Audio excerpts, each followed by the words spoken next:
When your air conditioner starts acting up, Novak Heating and Cooling is here to help. Watch out for these top 5 signs that your AC needs repair before things get worse. Strange sounds like grinding, rattling, or squealing can indicate loose or damaged components in your AC. Listen for squealing from worn-out belts, banging from loose parts, or buzzing from electrical issues. If your AC is running but barely pushing out air, it might be due to a dirty filter, blower motor malfunction, or frozen evaporator coil. Novak knows how to get things moving again. Unpleasant odors from your AC can signal trouble. Musty smells may mean mold, while burning odors could point to electrical problems. Turn off your system and call for help immediately. Rising energy bills with no clear reason? Your AC might be inefficient. Dirty coils, low refrigerant levels, or aging components can be culprits. Novak's technicians can pinpoint and fix these issues. Water around your AC unit often means clogs or broken drainage.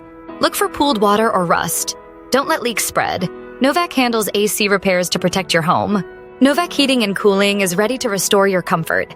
Call Novak today at 3193-644626 for your AC repair needs.